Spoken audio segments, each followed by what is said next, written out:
The chamber was silent except for the soft hum of translation devices. Ambassador Daniel Harper stood at the human podium, his hands resting calmly on the smooth surface. Around him, the representatives of 47 species waited. Some looked satisfied, others looked nervous. A few would not meet his eyes. Daniel had known this day would come. He had seen it building for months, maybe years. The whispers in corridors, the closed meetings he was not invited to, the way conversations stopped when he entered a room.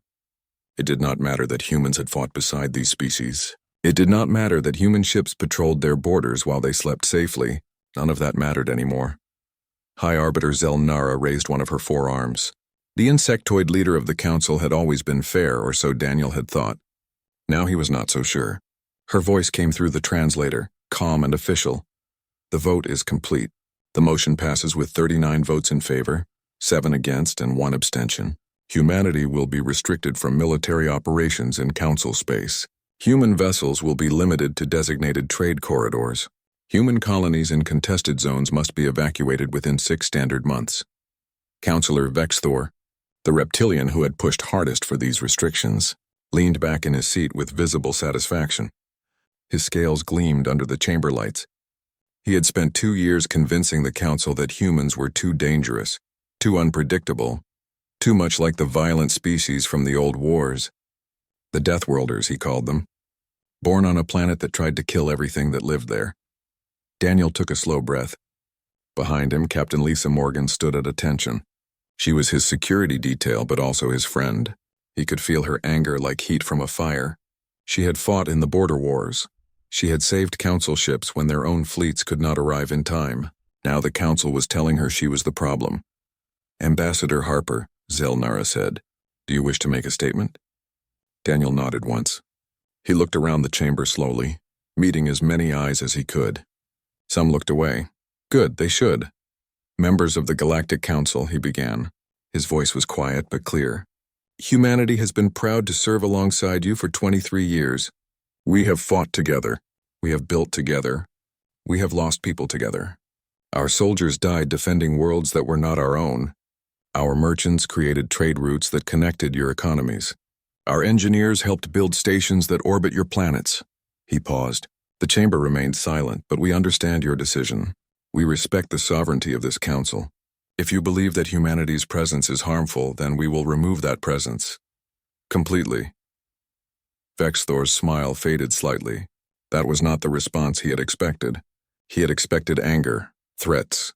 Humans were supposed to be emotional and violent. We will begin withdrawal immediately, Daniel continued. All human military forces will leave council space within 30 days. All human trade stations will be closed within 60 days. All joint research projects will be terminated, with all human technology and personnel removed. The embassy will be cleared within 48 hours. Now the chamber was not silent.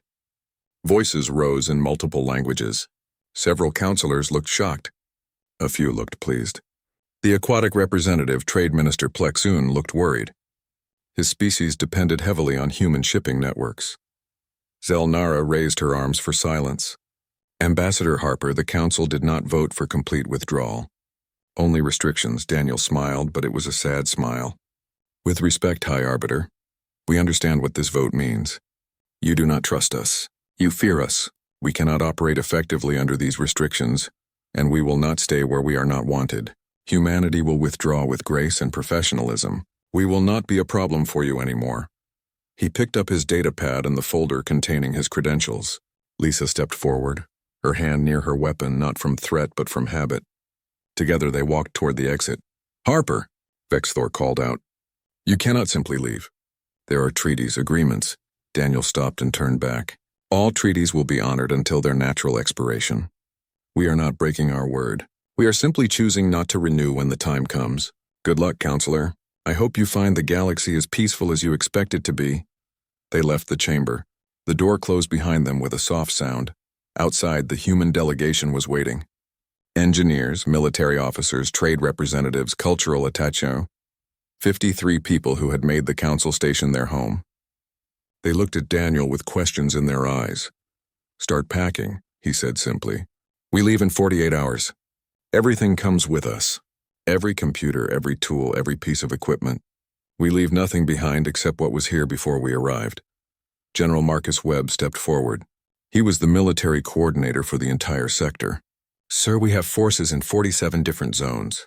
Ships, stations, listening posts. It will take months to withdraw everyone properly. Then we start now, Daniel said. Send the orders. Full withdrawal. No exceptions. No delays, Captain Morgan spoke quietly. They will regret this. Daniel looked at her. Maybe, but that is not why we are leaving. We are leaving because they asked us to. We respect that choice, even if we think it is a mistake. Over the next 2 days, the human embassy became a flurry of activity. Files were encrypted and packed. Equipment was loaded onto transport ships. The staff worked with quiet efficiency. No one shouted. No one complained. They were professionals, and they would leave like professionals. Other species watched them go. Some looked relieved. Others looked uncertain. A few tried to talk to the departing humans, asking if this was really necessary. The answer was always the same polite response. The Council has made its decision, and humanity respects that decision. On the final morning, Daniel walked through the empty embassy one last time. The walls were bare. The desks were clean. It looked like no one had ever been there. He thought about the work they had done in these rooms, the problems they had solved, the lives they had saved. Lisa found him standing in the main office. Transport is ready, sir. Daniel nodded. He took one last look around, then walked out. The door locked behind them automatically.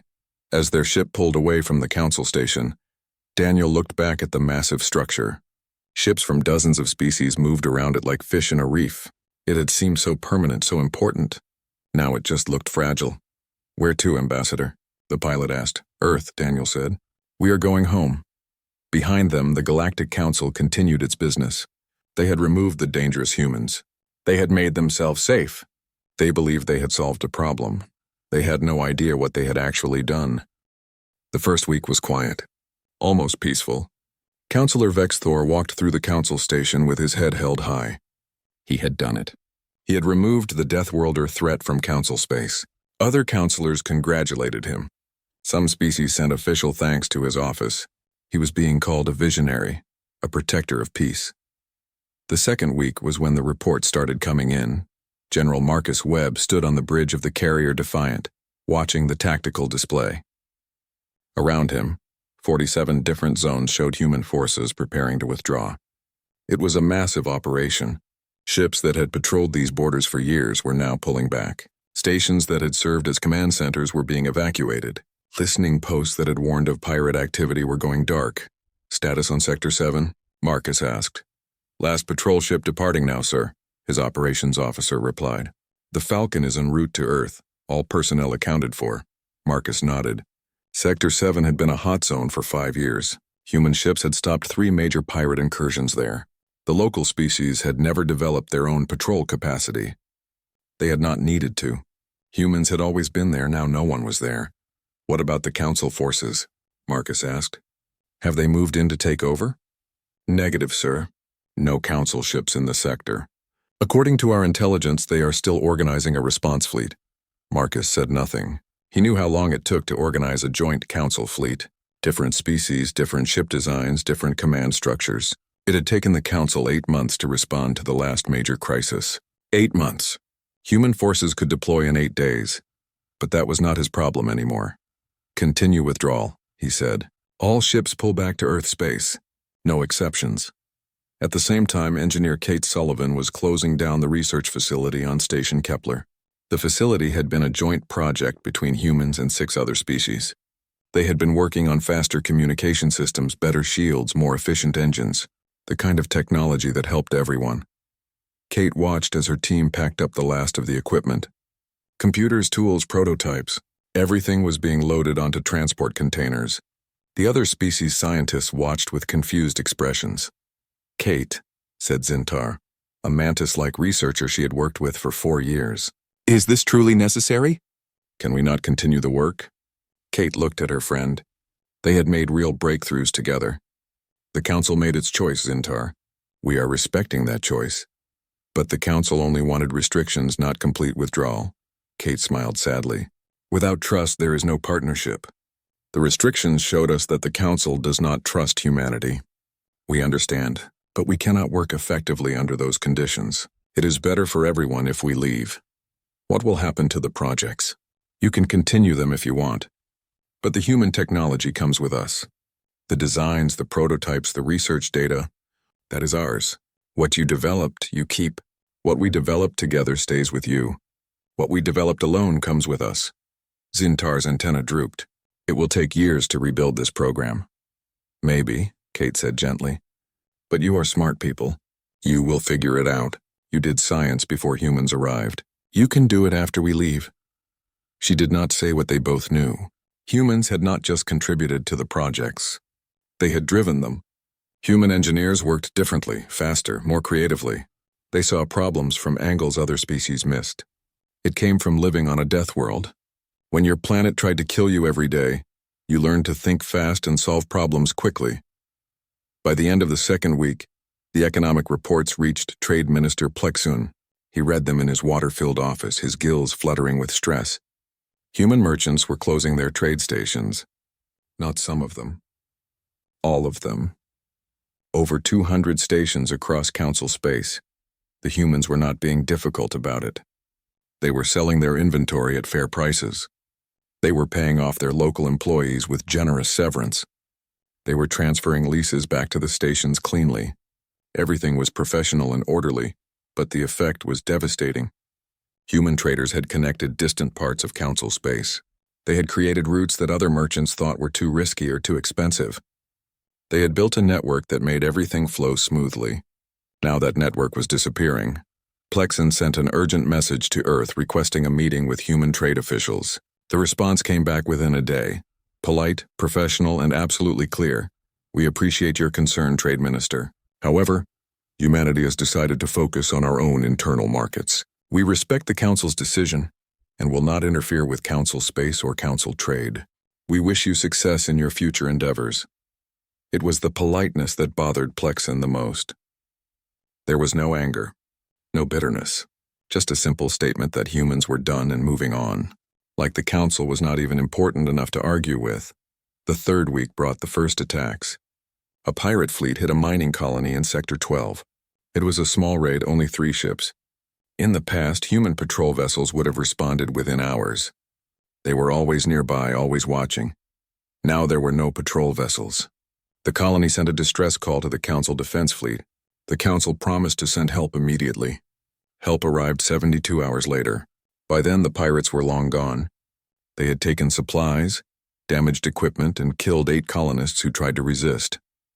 The Council Defense Coordinator, Jinrak, stared at the report with growing frustration. His fur bristled with anger. 72 hours.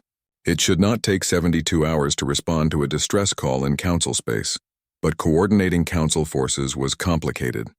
He had to contact 3 different species fleets. He had to get authorization from the Defense Committee. He had to plan approach vectors that worked for different ship types. Human vessels had been fast and flexible. Council vessels were not. More reports came in. Pirates in Sector 7, raiders in Sector 23, smugglers in Sector 15. These were not major attacks, just small groups testing the borders, seeing what they could get away with. They were getting away with a lot.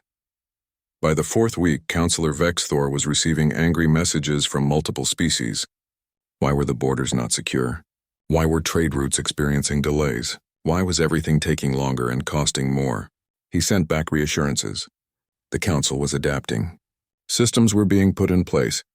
Everything would stabilize soon. It was just a transition period. These things took time, but privately he was beginning to worry. He had expected some minor problems. All changes had adjustment periods, but the scope of the issues was larger than he had anticipated. Human forces had been more spread out than he realized. Human traders had been more deeply integrated than he understood. Human engineers had been involved in more systems than anyone had documented. It was like removing a single card from a house of cards and watching as other cards started to shift. High Arbiter Zelnara called an emergency session at the end of the month. The chamber was tense. Representatives were arguing before the session even officially began. Order, Zelnara said, her voice cutting through the noise. We are here to discuss the current security and economic situation. The situation is simple. Vexthor said firmly. We are experiencing temporary difficulties as we adjust to new operational parameters. This was expected. It will pass. Temporary? Trade Minister Plexen's voice rose from his water tank. We have lost 17% of our trade capacity in 1 month. Shipping costs have increased by 30%. Colonies are reporting supply shortages. Then hire new merchants, Vexthor said dismissively. From where? Human traders worked routes that others will not touch. They went to dangerous areas. They took risks. Other merchants want higher pay and better security for those same routes. Security we do not have because our patrol capacity has dropped by 60%. The chamber erupted in arguments. Zelnara called for order repeatedly. Finally, she spoke loud enough to silence everyone. Could we negotiate with Earth for a partial return of forces? The room went quiet. Everyone looked at each other. Finally, Jinrak spoke up. We have tried, High Arbiter. Earth is accepting diplomatic communications, but every request for military or trade assistance receives the same response. They respect our decision and wish us well. They are being petty, Vexthor growled. No, said Councillor Rithara, the avian representative who had voted against the restrictions. They are being professional. We told them we did not want them here. They are respecting our wishes, completely. And that was the problem, though no one wanted to say it out loud. Humans were not fighting back. They were not being difficult. They were simply gone. Quietly, efficiently, professionally gone. And in their absence, everyone was beginning to realize just how much the humans had actually been doing. 3 months after the humans left, High Arbiter Zelnara stopped sleeping well. She would wake in the middle of the night cycle, her mind filled with reports and numbers, all of them bad, all of them getting worse. The council chamber had become a place of constant arguments. Species blamed each other for the problems. No one wanted to admit the obvious truth. No one except Councillor Yathara, who said it plainly during one heated session. We broke something we did not understand, the avian councillor said quietly. We saw the humans as warriors and merchants. We did not see them as the spine holding everything together. Vexthor slammed his clawed hand on his podium. Nonsense. We are experiencing growing pains, nothing more. The humans were not special. They were simply there. Now we will learn to do what they did. Yathara's feathers ruffled. 3 months, Vexthor. In 3 months we have lost control of 17 colony worlds. Pirate attacks have increased by 400%. Our economy has contracted by 34%. How long before you admit this is not working? The truth was obvious to everyone now.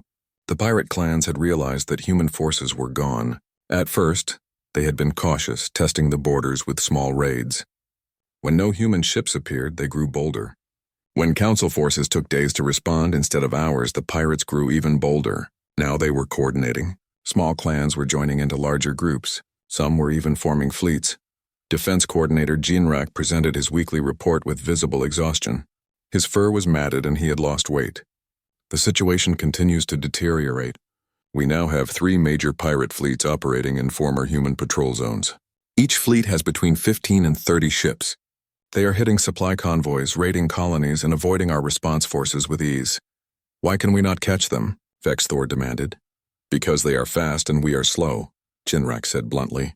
Human patrol patterns were unpredictable. Their ships could change direction quickly.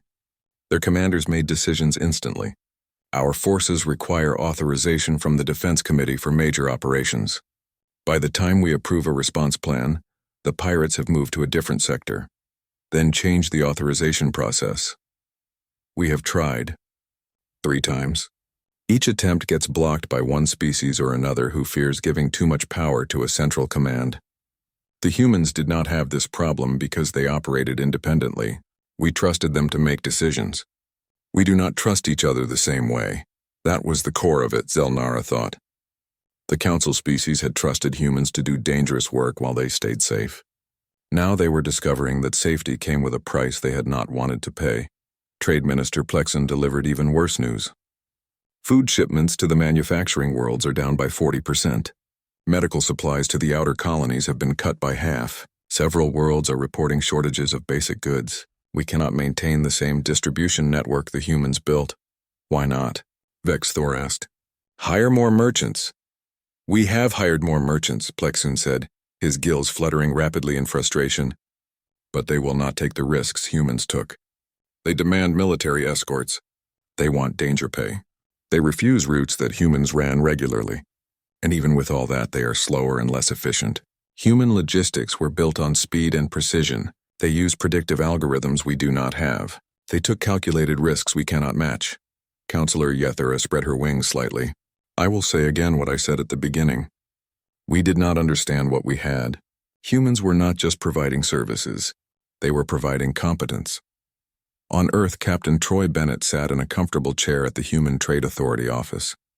Across from him, a holographic display showed a transmission from the Council.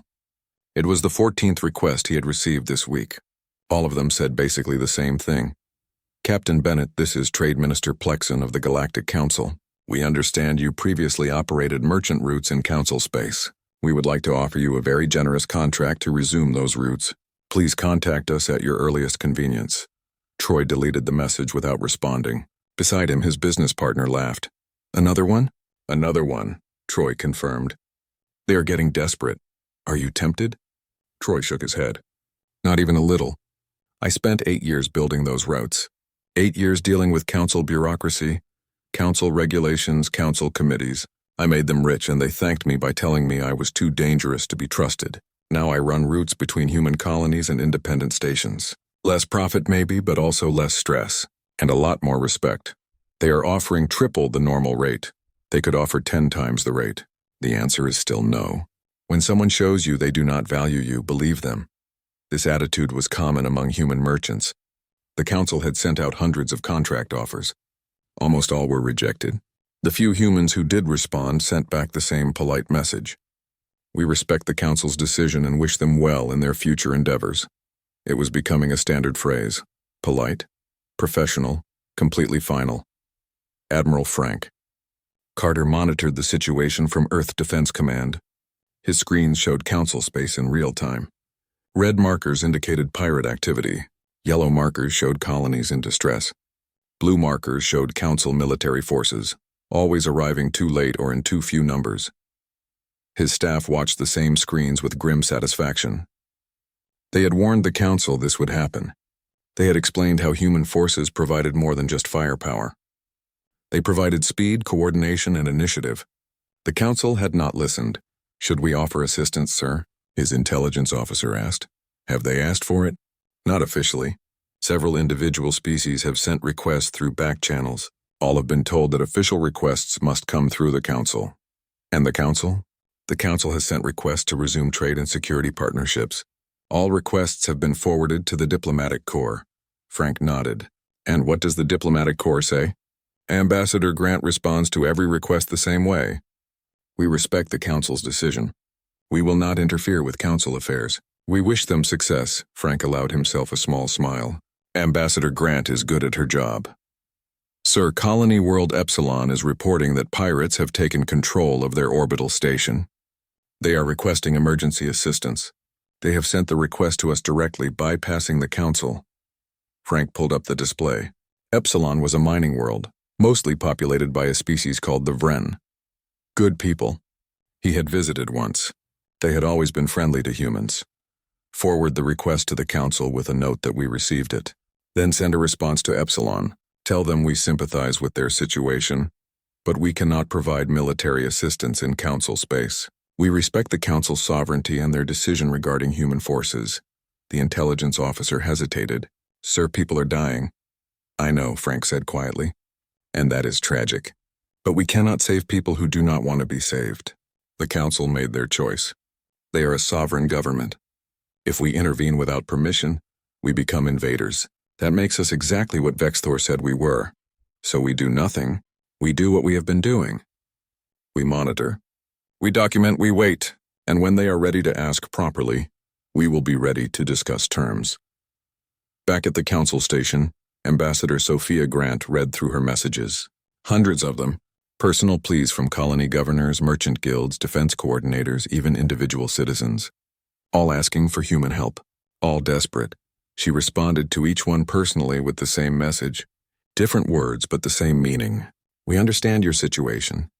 We sympathize. But we cannot act without proper authorization from your government. Please direct your request to the Galactic Council, and they can contact Earth through official channels. It was not cruel. It was necessary. If humans started responding to individual requests, they would undermine the Council's authority. That would make things worse in the long run. The Council needed to learn this lesson completely. They needed to understand what they had lost and why they had lost it. More importantly, they needed to ask for help properly, not as desperate beggars, not as people demanding that humans fix their mistakes, but as equals who understood the value of partnership. That time had not come yet. It would come eventually. Frank was sure of it. The question was how much damage would happen first. At the next council session, Zelnara tried one more time to reach out to Earth officially. She sent a formal request for a meeting to discuss mutual security concerns. The response came back within a day. Ambassador Daniel Harper would be happy to meet with council representatives on Earth. Not on the council station. On Earth, the message was clear. If the council wanted human help, they would come to humanity's home. They would ask on human terms. The days of humans coming to the council as junior partners were over. Vexthor refused to accept it. This is manipulation. They are trying to force us into a position of weakness. No, Yathara said tiredly. They are treating us exactly as we treated them, with respect for our sovereignty and our choices, and we chose to remove them. They are respecting that choice. If we want to change it, we must be the ones to act. 6 months after the humans left, the Galactic Council held an emergency session that everyone knew was coming. The chamber was only half full. Several species had stopped sending representatives. Some could not afford the travel anymore. Others were too busy dealing with crises at home. 12 colony worlds had fallen completely under pirate control. Not just raided, occupied. The pirates were setting up their own governments, collecting their own taxes, and openly challenging council authority. It was humiliating. More than that, it was terrifying. If the council could not protect its own colonies, what was the point of the council? High Arbiter Zelnara looked tired. Her chitin had lost its shine. She moved slowly, like someone who had not rested in weeks. We must discuss the current crisis, she began. Defense Coordinator Jinrak will present his report. Jinrak stood at his podium. He looked worse than Zelnara. His fur was falling out in patches from stress. The situation is catastrophic. We have lost 12 colony worlds. 8 more are under active siege. Our defensive fleets have suffered 47% casualties in the past month alone. Pirate forces now outnumber our available military ships in 7 sectors. How is this possible? One counselor demanded. We have the combined forces of 47 species. We have ships from 47 species, Jinrak corrected. We do not have a combined force. Every fleet operates independently. Every species wants command authority. Every engagement requires committee approval. We are fighting a modern war with ancient methods, and we are losing. Counselor Yathara spoke up. I propose we send an official delegation to Earth, not to beg, to negotiate a mutual defense treaty as equals. No, Vexthor said immediately. We will not crawl to the Deathworlders. Then what is your solution? Yathara's feathers were fully extended in anger. Tell us, Vexthor. You created the situation. You convinced us that humans were the threat. You promised we would be safer without them. So tell us your plan to fix this disaster. Vexthor had no answer. For the first time since the humans left, he was completely silent. The silence was broken by Trade Minister Plexen. I must report that the economic situation is equally severe. Our gross domestic product has declined by 51%. Unemployment has risen to levels not seen in 200 years.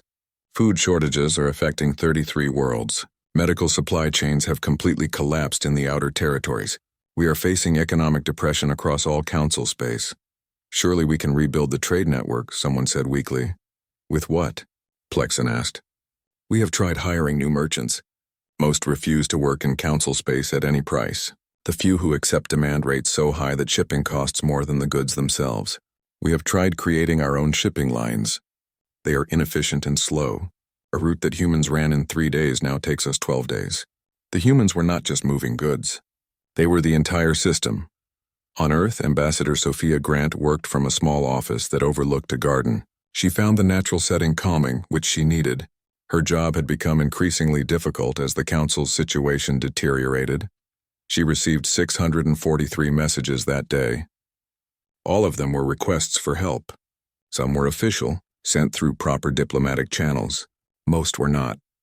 Direct pleas from colony governors, military commanders, merchant guilds, and desperate citizens. A particular message caught her attention. It was from the leader of Colony World Epsilon, the mining world that had been taken by pirates 6 weeks earlier. The message was video format. It showed a Vren female, her skin pale with stress. Ambassador Grant, I am Governor Linsha of Epsilon Colony. I am sending this message in desperation. Pirates control our world. They have killed 237 of our people.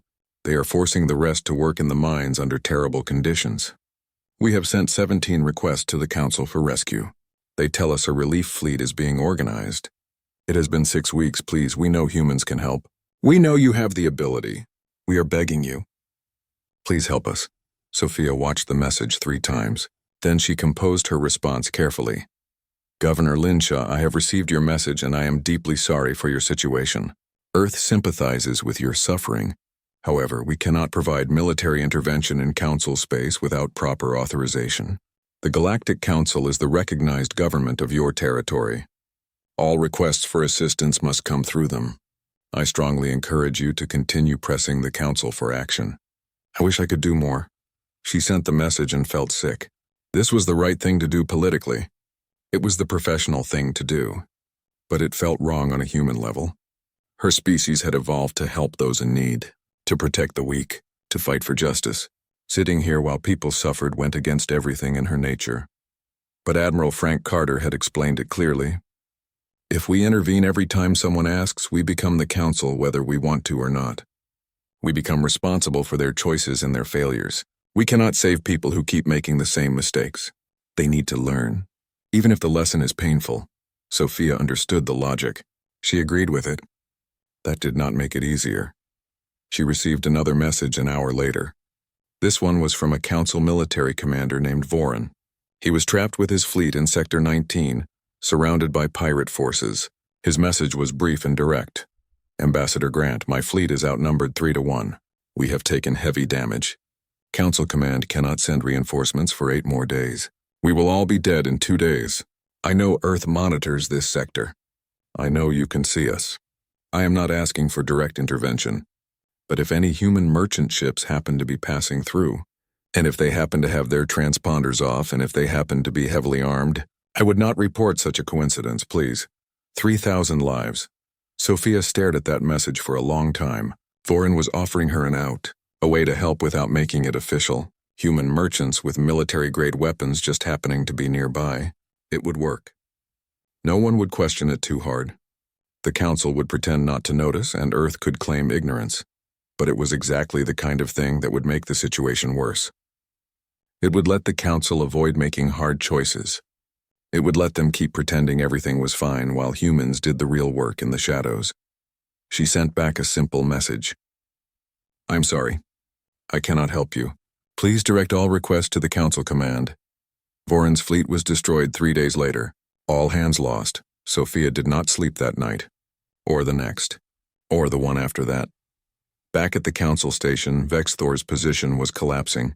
Species that had once supported him were now openly criticizing his leadership. Some were calling for his removal from the Council entirely. The breaking point came during a session about funding for the defense fleet. We need to triple the military budget, Jinrak said. We are losing ships faster than we can replace them. Where will the money come from? Someone asked. Our economies are in depression. We could ask Earth for economic assistance, Yathara suggested. Never. Vexthor snarled. I will not beg humans for anything. Then we are finished, Yathara said simply. Because without help we cannot survive. It is that simple. Counselor after counselor stood up and agreed with Yathara. Even Vexthor's closest allies were abandoning him. The consensus was clear. Something had to change. High Arbiter Zelnara made the decision. I am calling for a vote of no confidence in Counselor Vexthor's leadership. All in favor? The vote was overwhelming. 41 in favor. Only Vexthor and 3 others against. 3 abstentions. Vexthor stood slowly. His scales seemed duller than before. You are all fools. You're inviting the predators back into our home. No, Zelnara said quietly. We are inviting our partners back. Partners we should never have sent away.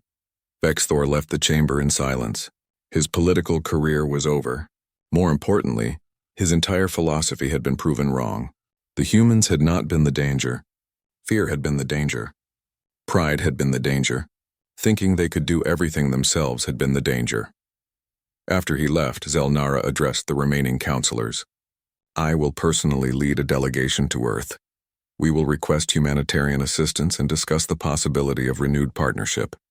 Not as superiors dictating terms, not as desperate beggars with no pride, but as equals who made a mistake and wish to correct it. What if they refuse? Someone asked. Then we face the consequences of our choices, Zelnara said. But I do not think they will refuse humanitarian aid. Humans are many things. Proud, strong, capable. But they are also compassionate. They do not let people die when they can prevent it. That is not weakness. That is strength we failed to recognize. She looked around the chamber at the remaining representatives. We told ourselves we were removing a threat. In truth, we were removing the people who made us safe, who made us prosperous, who did the hard work while we enjoyed peace. We took them for granted, and now we are learning the cost of that mistake. Some lessons can only be learned through suffering. I hope we have suffered enough to truly understand what we lost. The chamber was silent. Everyone was thinking the same thing. They had been so sure they were right. 1 year after the humans left, High Arbiter Zelnara stood in the human embassy on Earth. It was not the same building the Council had maintained before. That had been grand, designed to impress. This was a simple conference room with windows overlooking a forest. The message was clear. Humans were not trying to impress anyone anymore. Ambassador Daniel Harper entered the room. He looked the same as he had a year ago. Calm, professional, perhaps a bit older around the eyes. He was followed by Commander Nicole Phillips, who wore a medical corps uniform, and Admiral Frank Carter in his dress uniform. High Arbiter, Daniel said with a slight nod. Thank you for coming to Earth. Thank you for agreeing to meet with us, Zelnara replied. She noticed he had not used her title with the same deference as before. His tone was respectful but equal. That was fair. The Council had lost the right to expect deference. She had brought only 2 others with her. Councillor Withara and Trade Minister Plexun. The rest of the delegation had wanted to come, but she had refused. This was not a negotiation that needed dozens of voices. It needed honesty. I will be direct, Zelnara said once everyone was seated. The Galactic Council is in crisis. 23 colony worlds have been lost to pirate occupation. Our economy has contracted by 68%. Thousands have died from violence, disease, and starvation. We cannot protect our people. We cannot feed our people. We cannot maintain basic civilization. We are collapsing and we have no one to blame but ourselves. Daniel listened without interrupting. His expression gave nothing away. We come to Earth asking for humanitarian assistance, Zelnara continued. We are not asking you to rejoin the Council. We are not asking you to fix all our problems. We are asking for help to stop the immediate suffering. After that, if you are willing, we would like to discuss new arrangements for cooperation. Not as the old agreements. Something different. Something better. What kind of humanitarian assistance? Commander Phillips asked. Medical supplies, food. Basic security for the supply convoys. People are dying of preventable causes. Children are starving. The sick have no medicine. We can pay for supplies, but we cannot deliver them safely. Phillips looked at Daniel, who nodded slightly. We can help with that, Phillips said. Earth has medical ships and supply vessels ready to deploy. We have been preparing for this request. Zelnara felt a wave of relief so strong it made her dizzy. You were preparing? You expected us to ask. We hoped you would ask, Admiral Carter said. We knew the situation was bad. We have been monitoring Council space. But we could not offer help until you asked. To do otherwise would have been disrespectful to your sovereignty, even though people were dying. Even then, Daniel said quietly. You made your choice. We had to respect it even when we disagreed with it. Even when it hurt to watch. That is what respect actually means. Not telling you what to do, but letting you make your own decisions and learn from them. Ithara spoke for the first time. That must have been difficult. It was the hardest thing we have ever done, Philip said. Her voice carried real pain. Every day we received messages from people begging for help. Every day we had to say no. Do you know what that does to someone? To have the ability to save lives and not do it? We lost sleep. We questioned ourselves. Some of our people quit rather than keep refusing to help. But you did not intervene, Zelnara said. No, because intervention without consent is conquest. We would not become invaders just because it made us feel better. You needed to learn this lesson completely. We needed you to understand what you were asking for when you asked us to leave. The room was quiet for a moment. Then Plexon spoke. We understand now. We saw humans as warriors and merchants. We did not see the coordination, the logistics, the systems thinking, the quick decisions, the reliability. We saw what you did, not how you did it or why it mattered. Many species can fight, Admiral Carter said. Many species can trade. But very few can do both while also managing complex systems, making fast decisions and taking calculated risks. That came from Earth, from a planet that tried to kill us every day. We learned to think fast, work together, and solve problems quickly because our survival depended on it. That is what we brought to the Council. Not just strength, but competence. And we threw it away because we were afraid, Zelnara said. Vexthor convinced us you were dangerous. He was wrong. You were never the danger. Our own fear was the danger. Daniel leaned forward. High Arbiter, humanity will provide humanitarian assistance starting immediately. Commander Phillips will coordinate medical and food supplies. We will provide convoy escorts to make sure the supplies reach the people who need them. This assistance is free. We will not charge you. Why? Zelnara asked. We rejected you. We forced you to leave. Why help us for free? Because people are suffering, Phillips said simply. Because children are hungry. Because the sick need medicine. That is enough reason. We do not help people because they deserve it. We help people because they need it. That is who we are. Zelnara felt something wet on her face. She was crying. She had not cried in 20 years. Thank you, she whispered. However, Daniel continued, we will not provide military intervention. We will not rejoin the Council. That relationship is over. We understand, Yathara said. We would not accept if you offered. The Council made its choice. We must face the consequences. But, Daniel said with a slight smile, we would be interested in bilateral treaties with individual species. Trade agreements. Defense pacts. Technology sharing. Whatever makes sense for both parties. Each species negotiates separately on their own terms. You would split the Council, Plexon said. No. The Council split itself when it stopped being useful. We are offering an alternative. Species can stay in the Council if they want. But they can also deal with Earth directly, whatever works best for them. Over the next 3 weeks, Commander Phillips led the largest humanitarian operation in human history. Medical ships arrived at struggling colonies. Supply convoys brought food to starving worlds. Human escort vessels protected the convoys from pirates but did not engage in offensive operations. It was exactly what Zelnara had asked for. Nothing more, nothing less. The effect was immediate. Death rates dropped. Supplies reached people who needed them. Hope returned to worlds that had given up, but humanity did not return to Council space to stay. The medical ships left after delivering supplies. The escort vessels turned back at designated points. Humans were helping, but they were not taking over.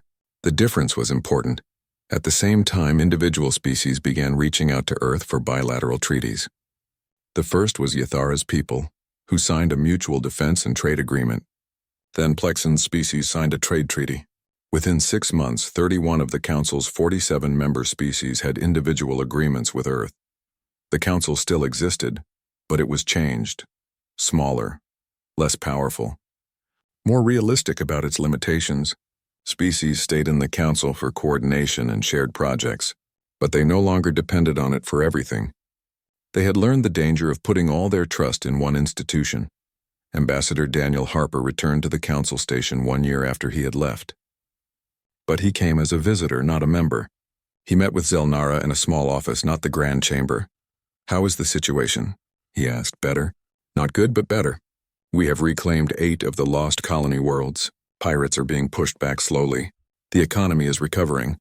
We are learning to do things ourselves with help from our partners when we need it. That is good to hear.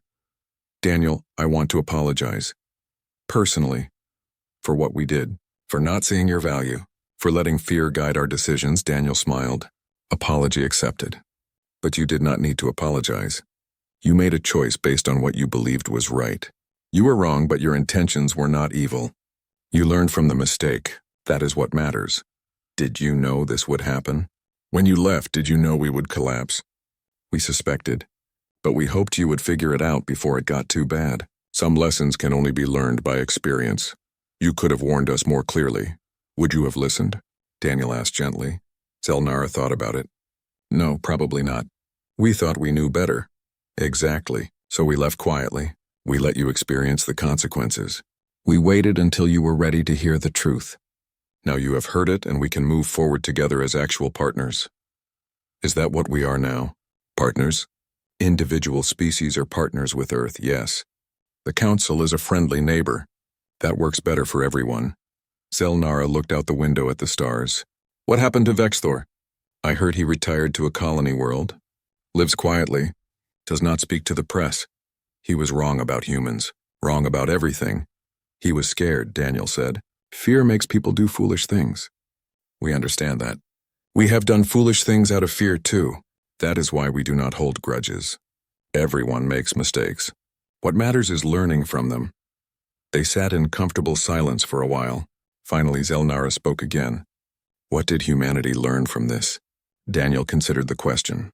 That being needed is not the same as being wanted. That strength means knowing when to step back.